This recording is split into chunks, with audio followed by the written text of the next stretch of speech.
This week on Quality Digest Live, are you the victim of a headhunter? And we continue our discussion of STEM education with Matt Miller, Director of the SAE Foundation and Pre-College Programs. That and more when we come back.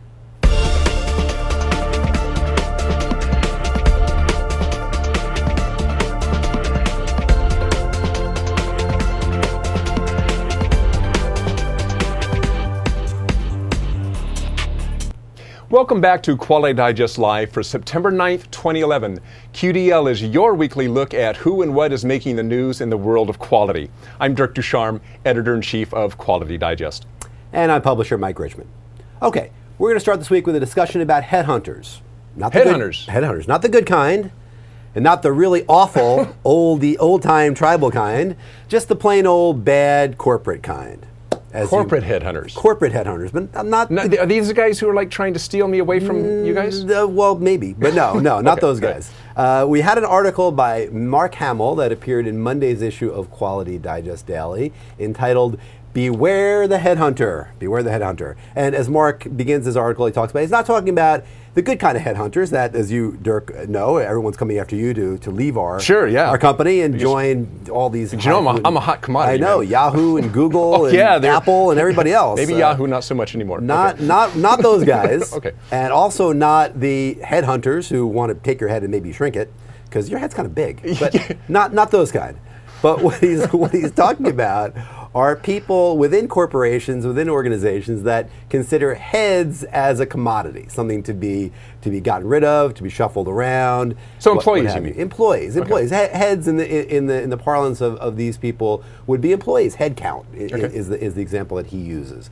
And the real evil here is the attitude, which is Mark is a lean proponent, and Mark sets this up as very much an anti-lean strategy of looking at people, again, as commodities, not as individuals that can contribute to the organization because of their experiences or what else they may bring to the table, their unique talents, but just as something to be shuffled around, cut if you're having a bad quarter and you need to look better on your balance sheet, get rid of some heads, get rid of the head count, and all of a sudden things will look better. Well, that was a strategy that worked for a lot of organizations in the 70s and 80s and 90s to a certain extent, and people still do it now. I think there's plenty of headhunting going on right now. Well, but the fact is that and as Mark points out, I believe he's right, that it's kind of been discredited. I think that people understand now that your people are one of your greatest resources. And Mark, as he does many times, touches on Toyota, which is a company that doesn't do that. When Toyota had their problem with their accelerator brake, their accelerator pedal, they obviously saw a big hit. They took a big hit in terms of sales, and they took a big PR hit. They did not do what many American automotive manufacturers might have done, which is lay off a bunch of people. Right. They didn't do that. They invested in education. They took the opportunity to educate their personnel in some lean methodologies, and they embraced that, and they were able to keep their people in place. So during the slowdown, they took that time to re-educate, to reinvest in their people. They look at their people as a resource, as not as a commodity, as something to be worked with and gotten rid of if necessary, but as people that can contribute to the good of the organization. The heart of the organization of the people. Because what Toyota understands and what good lean organizations understand is that improvement comes from everywhere, and you may never know who is going to have an idea that's really going to move the needle, right, for your individual organization. We've seen it here, on a much smaller scale, obviously, that, we understand that our people bring those good ideas forward. The people that necessarily, or maybe, yourself in editorial or me in sales and marketing, sure, we kind of direct to a greater extent maybe some of the initiatives, but it's the people that are actually doing the work that are the ones that really add to the quality improvement. And, to let go of people is the last thing you want to do. Right. They're really the lifeblood of any organizations, people that work there. Well, you mentioned Toyota, and another thought comes to me when we talk about heads. The idea of decreasing heads or getting rid of heads. One of the advantages when you refer to people as heads, as you depersonalize them, they're just numbers, right? And the other thing that Toyota brought to the scene that we've all talked about for a long time is the Gemba walk. I mean, Toyota managers, they go out onto the floor, and hopefully a lot of American manufacturers do this as well. But when your management team goes out onto the floor and they're mixing with their employees, they're no longer just heads. It's it's Mike, it's Taryn, it's Laurel, it's Ryan, sure. it's Kimber, it's April. It's all these people. They have names, and so now you're not cutting heads, right. You're cutting people. And I think that's the other advantage of the Gemba walk, is not only do the managers actually see what's going on in production and have a feel for what problems there may be, but it does personalize who your employees are. And when it comes time to make changes, they're no longer just their heads to be cut. It's like, well, how can we help Joe and Mary and Sean improve their skills during this downtime? Well, I know we have some downtime, let's send them to training or whatever. Right. And that's an excellent point. A Gemba walk is in many cases looking at process, and you want to do that and get down on the floor to look at how the process is, but the people are the ones doing the process. So you're naturally, as you walk that floor, or you walk that process, you're going to engage with your people, and you're going to get to know them better as well. And that's going to help management too, because not only are you going to just see in a dry run or in a very non-emotional way how a process is being done, you're going to understand what the people going through that process are going through and what problems they're encountering. And a lot of lean re-engineering really deals with the human factors of how to make life just easier for the people that are doing the job. Right. Whether it be in manufacturing or in service. So. Now, what was Mark's whole thesis, that this is a problem that's increasing or decreasing, or how to deal with it, or what? He kind of made light of it a little bit. He said, if you see one of these people, try to convert them, try to show them kind of some of these lean principles, and try to have them understand that it's really about people and embracing people. And if you can't, run away, run the other direction. They may be looking at you as a head. So it's really just more of a hey, here's a situation, you may be encountering this in your circumstances, be aware of it, and understand that there are other options. If you're in a culture, and this happens with many big companies, really is where you see it. If you're in a culture with a large organization where this is happening, there's headhunting, there's headcount reduction being done, you may be able to talk to your mentors, you may be able to talk to management and explain to them some of these other options that are on the table, and use Toyota, as many people do, as benchmarking opportunity for the way it can be done better. Sure. Yeah. Okay. Well, thank you, Mike. Actually, it just dawns on me that actually kind of tied in a little bit to another story that we ran this week from the folks at Gallup, right? Oh, right, yes. Kind of to rub shoulders with your Gallup had a great story. One of the polls that they ran about how you may look at those interruptions you have during the day, the little hey, I need you for a minute, or the quick phone calls that somebody from somebody inside the organization may have, and you may say, oh gosh, if I just didn't have to deal with these things, I could be so productive. But what Gallup is saying, what their poll is showing, is that those interactions are the ones that really strengthen an organization and where a lot of great ideas come from. Right. So yeah, that does tie in. So two good stories, kind of related. Read them both, please. Okay. Well, let's move on.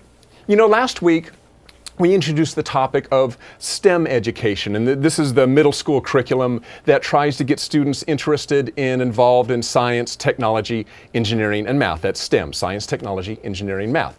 And we focused on a program by the Northrop Grumman Foundation that allows teachers to go weightless and to share that experience with their classes. And we had a really good interview with the folks at Northrop Grumman and also with a teacher that was involved in that program. Well, this week we are privileged to talk to another promoter and innovator in STEM education, SAE, the Society of Automotive Engineers. And here to talk to us about SAE's program is Matt Miller, Director of the SAE Foundation and Pre-College Programs. Hi, Matt, are you there? Yeah, I sure am. How are you? Oh, terrific. Well, hey, Matt, before we get started, tell us a little bit about the SAE Foundation, what it is. Absolutely. Well, the SAE Foundation is really the charitable arm of SAE International that you already mentioned. And, our mission and our goal is to encourage and increase student participation, interest, and achievement in science, technology, engineering, and math.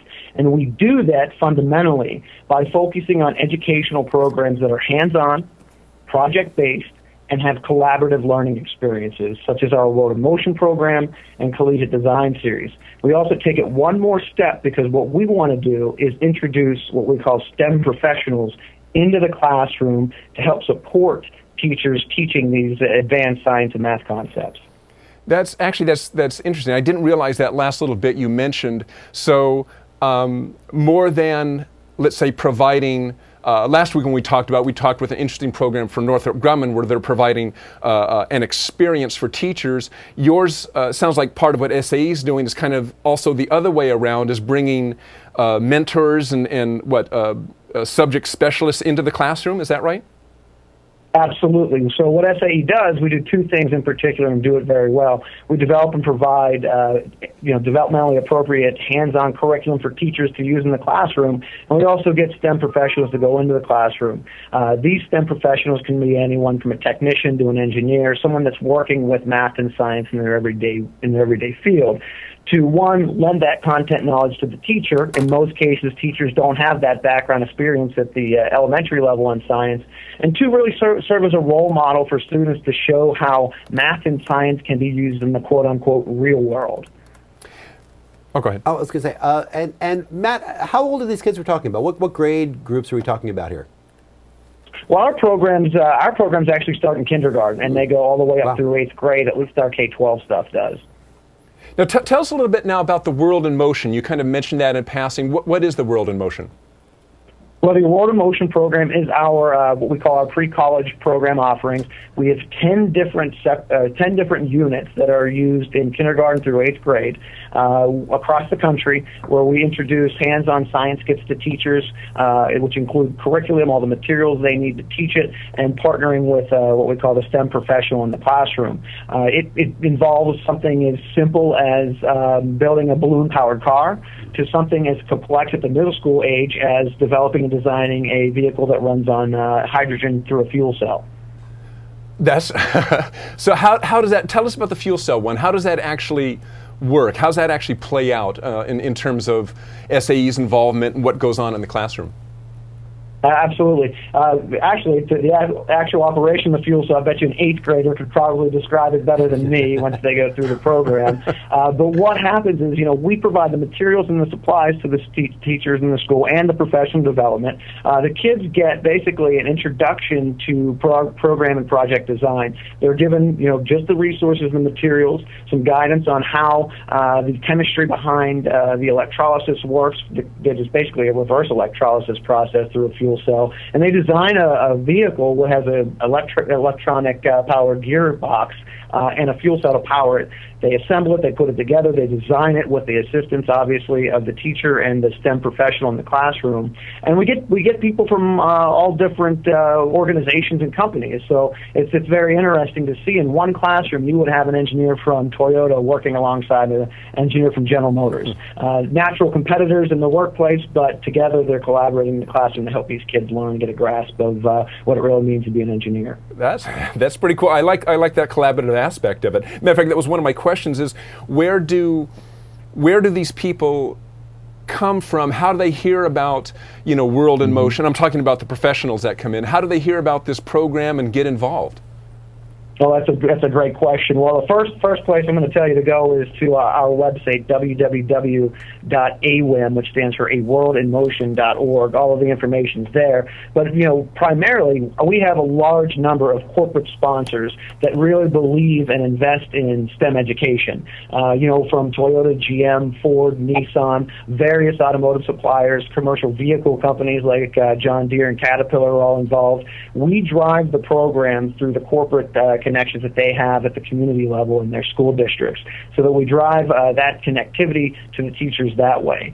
There's also, for those teachers that don't have connections to those big companies, we do offer one of our World in Motion kits for free to each school district every year, as long as they get someone that has a STEM background in their classroom. So we make it, we drive it out there, and we market it directly to teachers across the country. So if somebody is watching this program and they weren't familiar with the World in Motion, if they went out to the World in Motion website, I think you said was awim.org. That's correct. And they would find information on how to get these materials and how to get their school involved? Absolutely. All the information that you need is on the website, from 1, how to volunteer, 2, as a teacher, how to get involved, 3, as a corporation, how to get involved and sponsor the program. Everything you need is there, and could probably take hours to peruse that site because of the great resources we have on it. What about some success stories? Is there anything anything that you've heard from maybe what number? Let me back up a little bit. How long has this World in Motion been around? 20 years. We have been around for 20 years. Okay, well, so perfect. I always say that we've been doing STEM program before it was called STEM program. Even before anybody knew what stem cell research too. So one of the things that we just recently completed a few years ago was a 5-year longitudinal study of the program, and it demonstrated that over the course of 5 years after going through our program, students that had gone through the Award in Motion program were likelier to have an interest in science, technology, engineering, and math careers. We're also likelier to find themselves in advanced science and math classes at a later age, and we're also likelier to retain content knowledge that they learned in the program. Those are true success stories from the data. We also have the anecdotal side of things. I just recently met a young man that's now in the engineering field who experienced Award in Motion when he was in 5th grade, and has told me the Award in Motion program is the reason that I became an engineer. Wow. And he made that decision at 10 years old that he wanted to be an engineer. Wow. Not in 10th grade, but at 10 years old. Wow, that's really where that decision takes place. Yeah, that was one of my questions, is well, you just answered it right there, is a success story. So somebody who went through a World in Motion many, many years ago and can actually look back at that point in time and say that's kind of what launched him in that direction. Yes, absolutely. And what you know about the formative years of our lives, it's the experiences that really shape our thinking and what we want to do and what we're exposed to. And that's part of what the Award in Motion program offers, is exposure to a field of careers that these students may not otherwise know existed. Okay, well, Matt, before we let you go, was there anything else you want to add, maybe that I didn't touch on? No, the other thing is that we offer really a holistic approach to educational outreach here at SAE. From the Award in Motion program, we also have at the other end a collegiate design series program that's equally as effective and helps to prepare those kids that have selected engineering to go into the workforce with hands-on ready skills. So we've got it covered from K through 16, and then pick up with professional development at the professional level for SAE. So we're really investing in education in our organization. And final question here. My final question. If our viewers are out there listening and maybe their company can't get involved or doesn't want to get involved, but this is a parent who has a child in middle school or high school, and they're hearing this and they're going, I really somehow I want to be involved in getting kids interested in STEM curriculum. What's their first step? What should they do? If this is what they want to do, I would introduce this program to their students' teachers, to math and science teachers, and show them, make them aware of the resources that are out there for them. Also, if they have science and math backgrounds, get into a classroom and volunteer. The one thing I always tell parents and teachers is that, to your child, the kids in your classroom, you're not a real person. You're someone that has to be in their lives. But if you can volunteer and get involved in front of kids that don't know you, you really do become quite a role model, quite an idol for those kids to look up to. So getting involved in that classroom, demonstrating the importance, and exposing those out there that there are great programs like this available at the ready through support from both government and industry. All right. Well, Matt, I really appreciate you taking the time out of your busy schedule to join us here. My pleasure. And we will put up the awim.org link on our website underneath our player there, so that if you do have an interest in a World in Motion and STEM programs in general, that you have a great resource. So, okay, Matt, thank you very much. Thanks, Matt. Thank you. Okay, well, so what's coming up next week? That was a great segment, though. Yeah, it was. It was awesome. I mean, we've been following that now for 2 weeks. And 2 weeks, and I mean, and I guess we can't stress this. We can't stress this enough. Is we know that this is an issue for our industry, the technically based industries, which we are. So, you know, we mentioned before, nuclear, automotive, aerospace. Sure, aerospace, yeah. Man, they're hurting for engineers, they're hurting for technical people, and we got to encourage it. What I loved that I heard him say was that this is a program that covers K through 16 and then beyond. And then beyond, yeah. And so they're essentially they're helping these kids, first of all, understand what STEM is from a very young age, where, gosh, you don't even have any understanding at all of what STEM is, through the middle school and the high school years, where you start to kind of form your future professional in many cases, and what you're interested in and what you want to pursue, and then in college and in graduate school, and then even to assist people getting into specific fields and specific jobs. I mean, it's a very complete thing, and I think it's very needed. It really is very needed here in industry, and I think that SAE has a really good handle on it, and we're certainly glad to be able to give them some promotion. Oh yeah, absolutely, and show off what they're doing. So that's a cool you know, a little story, a little anecdote, because this came to me the other day, and I'd forgotten about this. You talk about how does this, he's telling us it really works. I know in a personal experience it worked, and there's this experience that happened to me in 5th grade, I'll never forget it. Hadn't even started learning trigonometry yet. Don't think I even knew the word trigonometry. Sure. The principal of the school came in, and he wanted to show us something. And he pointed out the window, he says, okay, you see that tree across the field over there? He says, do you think I can tell you the height of that tree? And the class is going, well, no, I mean, how are you going to go measure that tree? And he says, well, watch this. So we went out there, and he measured the distance from the classroom to the base of the tree, and whatever it was, 150 feet or something like that. Came back in the classroom, and he took just a little plastic protractor, and you mounted a straw to it, and you stood there, and you aimed through the straw to the top of the tree, and you had a little string hanging down like a little plumb bob, right? So you could see the angle. So now what did you have? You had a distance, and now you had an angle. So now, knowing those two things, you can calculate with trigonometry the height of the tree. Now, as 5th graders, we just kind of went, wow, gee, that's kind of interesting. Didn't understand it at all. I swear to God, that little thing has stuck with me forever. When I got into high school and started learning trigonometry, I went, that's where you can use trigonometry. You can measure the height of a tree from a classroom. That's right. I mean, it's stupid, but those little things work. Well, it's amazing because you remember that from 5th 40 grade. years ago. Yeah, from all these years ago. I mean, you remember it 50 years ago, but you remember all that. I mean, but it's still so fresh in your mind. And that's exactly, I think, what we're talking about here, is that experiences like that you have in the classroom that are interesting, that aren't your normal rote reading, writing, arithmetic, and just hammer it into you. But when it's something that's creative, that's kind of play, and it ties in with a subject, you're going to remember. You're going to remember it. And you know, it does have an influence. I mean, you know it has an influence. So this is great that they're doing that. We're really pleased. Yeah, we're excited about it. Great. Well, thanks for that. Well, we are going to wrap it up here, but before we do, we want to remind you that we're going to be at Quality Expo in just a couple of weeks. That's right. Again, as we've been saying, that's another great opportunity to see technology at play and robots and all sorts of cool stuff. If you do have students, high school students, I know in particular, contact Quality Expo. You can get high school passes. I'm sure you still can. It used to be. I'm sure you still can. You can get them the day of, I believe. Yeah. Come on out. It's in McCormick Place in Chicago, starting on September 20th, and on September 20th, we're going to be doing another episode of Technorazi Live with Creaform, as we've been telling you about. So look out for that. We'll be sending more information to you via email on that here in the next couple of weeks, a couple of days actually. So look out for that, and we'll hope to see you there for the next episode of Technorazi Live on the 20th. Okay. Well, great. Another educational show. Yeah, we hope so. So thank you again for joining us for Quality Digest Live, and be sure to watch us next week on the 16th at the same time. So have a great weekend, everybody, and we'll see you next week. So long.